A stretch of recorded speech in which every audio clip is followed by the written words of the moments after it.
શ્રીમદ્ ભાગવત કથામૃત સ્કંધ 9 ઈશાનું કથા લીલા સૌભરી ઋષિની કથા. ભગવાન જ્ઞાનથી પરતંત્ર થતા નથી, બંધાતા નથી. એ તો ભક્તિથી પરતંત્ર થાય છે.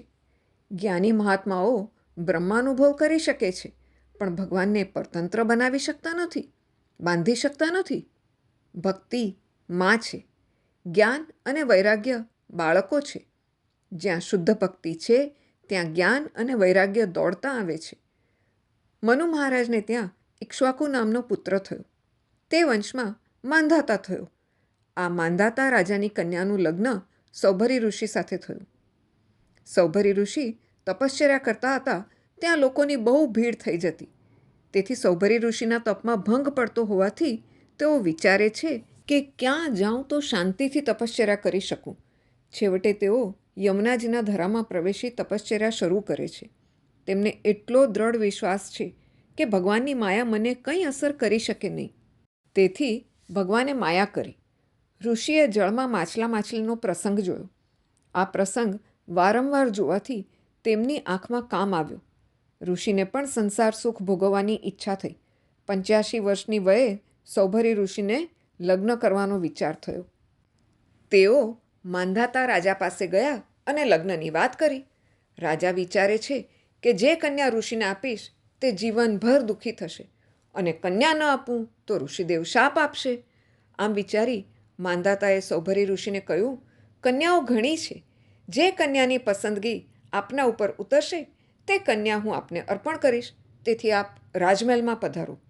આશા એ માનવીને મરતા સુધી નાચ નચાવે છે. મનુષ્ય મરતા સુધી આશા સેવતો હોય છે, પરંતુ તેને શી ખબર કે આશા તો ઠગારી છે.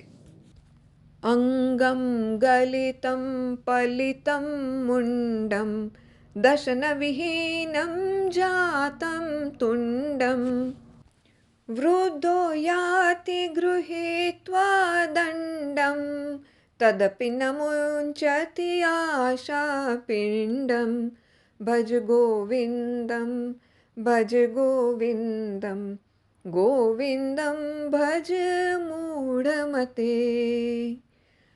ભગવાન શ્રી શંકરાચાર્યએ મનને આવો સુંદર બોધ આપ્યો છે. સૌભરી ઋષિ મહાસિદ્ધ હોવાથી પળવારમાં પણ પોતાનું રૂપ બદલી શકતા. પરણવાની ઈચ્છાને કારણે તેમણે પોતાનું સ્વરૂપ બદલી કાઢ્યું. તેઓ અતિ સુંદર સ્વરૂપ ધારણ કરી રાજમહેલમાં ગયા. સૌભરી ઋષિનું અતિ સુંદર સ્વરૂપ જોઈ રાજાની 50 કન્યાઓમાં ઝઘડો થવા લાગે છે. તેથી રાજાએ પોતાની 50 કન્યાઓના લગ્ન સૌભરી ઋષિ સાથે કરી દીધા. લગ્ન કર્યા બાદ ઘણા વર્ષો સુધી તેમણે ભોગ ભોગવ્યું, પરંતુ પાછળથી તેમની બુદ્ધિ જાગૃત થતાં ઘણો પસ્તાવો થયો. તેમને થયું, આ મેં શું કર્યું? મેં મારા તપ પર પાણી ફેરવી દીધું. તેમનું અભિમાન ઓગળી ગયું.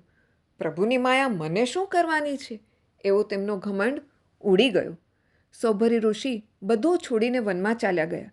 તેમની પત્નીઓ પણ પતિની પાછળ વનમાં ગઈ. સૌભરી ઋષિએ વનમાં ખૂબ જ કષ્ટદાયક તપ કર્યું અને અગ્નિહોત્રીની સાથે જ પોતાના આત્માને પરમાત્મા સાથે જોડી દીધો.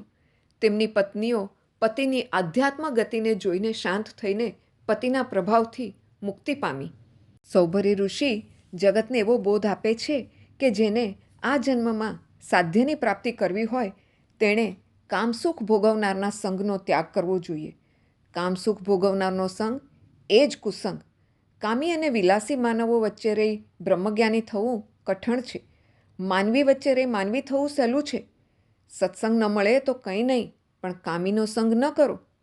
અંબરીશ રાજાને 3 પુત્રો હતા, વિરૂપ, કેતુમાન અને શંભુ.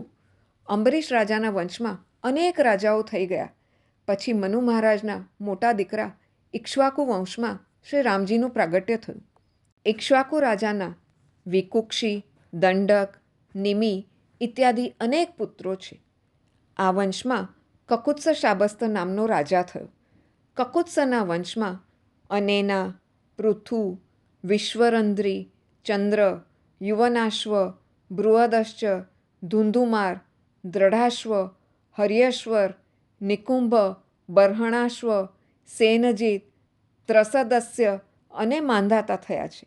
તેમના પછી અંબરીશ, યૌવનાશ્વ, હારિત, પુરુકુત્સ, અનરણ્ય, હર્યશ્વ અને સત્યવ્રત થયા છે. સત્યવ્રતનું બીજું નામ ત્રિશંકુ અને ત્રિશંકુના પુત્ર હરિશ્ચંદ્ર. હરિશ્ચંદ્રના રોહિત થયા બાદ હરિત, ચંપ, વિજય, ભરૂક, વૃક, બાહુક થયા છે. બાહુકનો પુત્ર સગર રાજા થયો છે. કૃષ્ણાર્પણ.